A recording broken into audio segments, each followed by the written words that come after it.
হিন্দু পৌরাণিক মত অনুসারে বৃন্দাবনের যমুনা নদীতে বসবাসকারী একটি বিষাক্ত নাগ ছিল, যা কালিয়া নাগ নামে পরিচিত।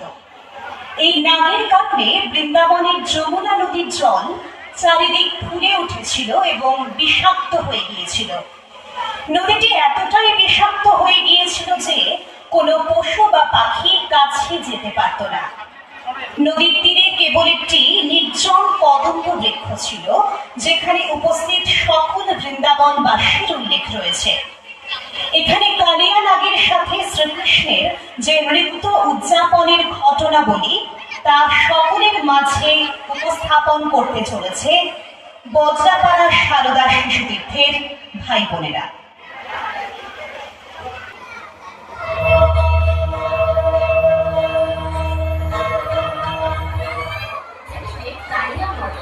যশোদার পুত্র কানহাইয়া গোকুলের কাছে যমুনার পাড়ে বন্ধুদের সঙ্গে বল খেলছিল।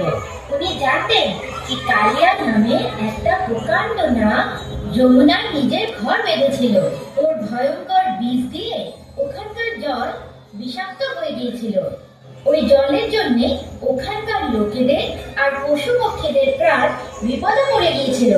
কালিয়া নাগের বিষ একটা অনেক বড় সমস্যা হয়ে গিয়েছিল।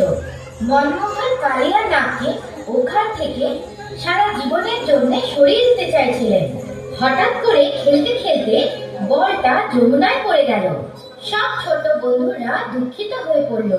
শ্রীকৃষ্ণ তো এটাই চাইছিলেন, বলটা তো শুধু অজুহাত ছিল। আসলে তো উনি যমুনায় যাবে।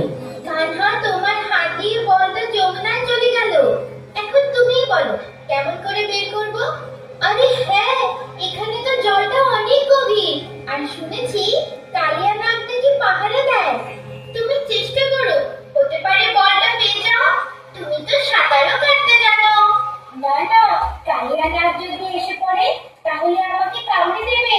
আমি প্রাণ বিপদে ফেলবো না। তুমি বল ফেলেছো, তুমি বের করো। আমিও আজকে যমুনায় স্নান করতে চাই, গভীরে যেতে চাই। দেখো আমি যাচ্ছি, তোমরা চিন্তা করো না, আমি ভালো করে স্নান করে আসবো, একটু দেরি করে আসবো। আরে কানহা, যমুনায় যেও না, জলটা অনেক গভীর। মা যশোদাকে যদি কেউ বলে দেয় তাহলে আমাদের উপর কিন্তু বিপদ এসে পড়বে। শ্রীকৃষ্ণ তো জলেই যেতে চাইছিলেন। উনি এদিক ওদিক না তাকিয়ে দৌড়লেন আর যমুনায় ঝাঁপ মেরে দিলেন। ওনার বন্ধুরা এটা দেখে চমকে উঠল। ওরা ভাবতেই পারছিল না কি শ্রীকৃষ্ণ সত্যি সত্যি এমন কিছু করবে। ওরা চিন্তিত হয়ে চিৎকার করতে লাগলো, কানহা, এখন বাইরে এসে পড়ো, প্রাণের বিপদ হতে পারে। কালিয়া নাগ খুব বিষাক্ত। কানহা, আমাদের বল চাই না, আমরা তোমাকে বিপদে ফেলতে চাই না, তাড়াতাড়ি বাইরে এসে পড়ো। ছোট্ট বন্ধুরা চিৎকার করতে থাকলো, কিন্তু শ্রীকৃষ্ণ তো গভীরেই চলে গেল। উনি তো অন্য কোনো উদ্দেশ্য নিয়ে ঝাঁপ দিয়েছিল। বাচ্চারা শ্রীকৃষ্ণকে বাইরে ডাকছিল আর আশা করছিল কি এক্ষুনি বেরিয়ে আসবেন, কিন্তু উনি তো অনেক গভীরে চলে গিয়েছিলেন। সব বাচ্চারা ভয় পেয়ে যশোদা মার কাছে দৌড়ে গেল আর ওনাকে গিয়ে বলে দিল যে শ্রীকৃষ্ণ যমুনায় ঝাঁপ দিয়েছে। ওদের এই কথা শুনে মা যশোদা পুরো ভয় পেয়ে গেলেন আর জোরে জোরে ক্রন্দন করতে লাগলেন। এই কথাটা আস্তে আস্তে গোটা গোকুলে ছড়িয়ে পড়ল। যশোদা কিছু লোক আর বাচ্চাদের সঙ্গে যমুনার পাড়ে পৌঁছে গেল। শ্রীকৃষ্ণ এখনো জলের উপর আসেননি। লাল্লা, কোথায় আছো? তাড়াতাড়ি বাইরে এসে পড়ো, আমার খুব ভয় করছে। লাল্লা, বাইরে বেরো, তাড়াতাড়ি বাইরে আসো আমার সোনা। নদীর ভেতরে শ্রীকৃষ্ণকে দেখতে পেয়ে কালিয়া নাগের পত্নীরা অবাক হয়ে গেল। ওনারা ওনাকে ফিরে যেতে বললেন। হে বালক, তুমি কোত্থেকে আসলে? আমাদের কথা শোনো, এখান থেকে চলে যাও। তুমি খুব ছোট, যদি আমাদের স্বামী জেগে যান তাহলে তোমাকে জীবিত ছাড়বেন না। আমাদের তোমার উপর দয়া হচ্ছে, দয়া করে এখান থেকে চলে যাও। আমি এমন করে এখান থেকে যাব না। আমি কালিয়া নাগকে ভয় পাই না, ওকে জাগাও। হে বালক, আসতে বলো, আমরা তোমার প্রাণ বাঁচাতে চাই। আর তুমি আমাদের স্বামীকে জাগানোর কথা বলছো? আমি তোমাকে আবার বলছি, এখান থেকে চলে যাও। কৃষ্ণ তাও কালিয়া নাগকে কালিয়াকে ওঠানোর জন্য ওনার স্ত্রীদেরকে বললেন। হঠাৎ করে জলটা নড়ে চড়ে উঠল আর কালিয়া নাগ জেগে গেল। ও খুব রেগে গিয়ে শ্রীকৃষ্ণকে দেখলো। হে মূর্খ বালক, তুই তোর প্রাণ দেওয়ার জন্য এখানে কেন এসেছিস? যা, তাড়াতাড়ি পালিয়ে যা এখান থেকে। আমার যদি রাগ উঠে যায় তাহলে আমি তোকে ছাড়ি না। এই কালিয়া, আমি শ্রীকৃষ্ণ, এখান থেকে এমনি এমনি যাবো না। তোমাকে এখান থেকে দূরে পাঠিয়ে তারপরেই যাবো। আমাকে সমাপ্ত করার স্বপ্ন দেখো না, নিজের প্রাণের চিন্তা করো। এত ছোট বয়সে এত বড় বড় কথা! তুমি এই সময় নিজের মৃত্যুকে নিমন্ত্রণ জানাচ্ছ। আমি এখনই তোমাকে মজা দেখাচ্ছি। ঠিক আছে, আমিও দেখে নেব তুমি কেমন করে আমাকে মজা দেখাবে। এটা বলে কালিয়া কৃষ্ণের দিকে রাগে এগিয়ে আসলো। কৃষ্ণ নির্ভয় হয়ে হাসছিলেন। কালিয়া নিজের মুখ দিয়ে বিষ বের করলো, কিন্তু শ্রীকৃষ্ণের ওপর কোনো প্রভাব পড়লো না। উনি হেসেই গেলেন। কালিয়ার মুখ থেকে আগুন বেরোচ্ছিল, কিন্তু কান্নার ওপর কোনো প্রভাব পড়ছিল না। কালিয়ার রানীদের খুব অবাক লাগছিল। হঠাৎ করে শ্রীকৃষ্ণ ঝাঁপ দিলেন আর কালিয়ার মাথার ওপর দাঁড়িয়ে পড়লেন। উনি একটা ফনার থেকে আরেকটা ফনার লাফিয়ে লাফিয়ে কত্থক নৃত্য করতে লাগলেন। ওনার নটরাজ রূপ দেখে কালিয়ার রানীরা অবাক হয়ে গেল। কালিয়া জলের উপর এসে পড়ল। কৃষ্ণ ওনার ফনার ওপর নাচছিলেন। কালিয়া আহত হচ্ছিল। জলের বাইরে এখন সবাই শ্রীকৃষ্ণকে কালিয়ার ফনার উপর অদ্ভুত নৃত্য করতে দেখছিল। শ্রীকৃষ্ণ কালিয়ার মান মর্দন করে দিল। তাই বলরামের ভাইকে নাগ নাথাইয়াও বলা হয়। উনি মানবতাকে দেখিয়ে দিল কি সবসময় ভালোর জয় খারাপের ওপর হয়।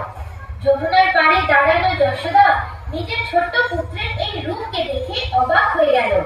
এত বড় ভয়ঙ্কর কালিয়ার ওপর শ্রীকৃষ্ণকে নাচতে দেখে উনি বিশ্বাস করতে পারছিলেন না। কালিয়ার সব ফনা আহত হয়ে গিয়েছিল। ও ব্যথায় ছটফট করছিল। ও বুঝে গিয়েছিল যে এই বালক কোনো সাধারণ বালক নয়, উনি পরম শক্তিমান ভগবান। ওর অহংকার চুরমার হয়ে গেল। ওর রানীরা তাদের স্বামীর রক্ষার জন্য শ্রীকৃষ্ণের সামনে হাত জোড় করল। হে প্রভু, আমরা তোমার চরণে প্রার্থনা করছি, আমাদের স্বামী প্রার্থনা দিয়ে দিন। আমার ক্ষমা করুন প্রভু, আমি আপনার শরণে এসেছি আর আপনার সব আজ্ঞা মানার জন্য তৈরি। আমার কথা শোনো, যেখান থেকে এসেছো সেখানেই ফিরে যাও। এখানে জল বিষাক্ত করে তুমি এখানকার লোকেদের ক্ষতি করছো। হাত জোড় করে রানীদের সঙ্গে ওখান থেকে সবসময়ের জন্য নিজের পূর্বস্থানের দিকে অগ্রসর হয়ে গেল। ওখানে যমুনার জল আবার আগের মতো নির্মল হয়ে গেল। মা যশোদা নিজের বালককে গলায় জড়িয়ে ধরল।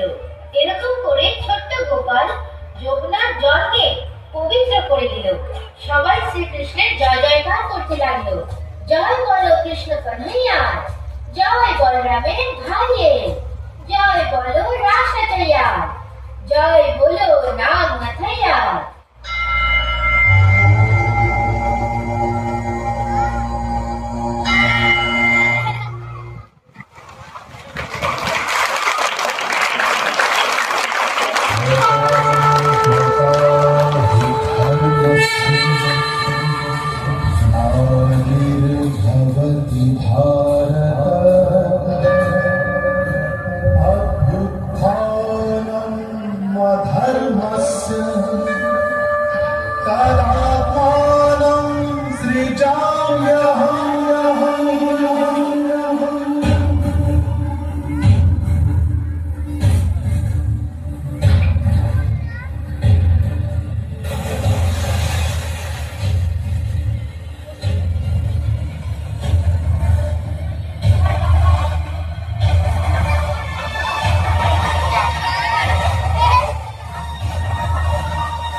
Yeah.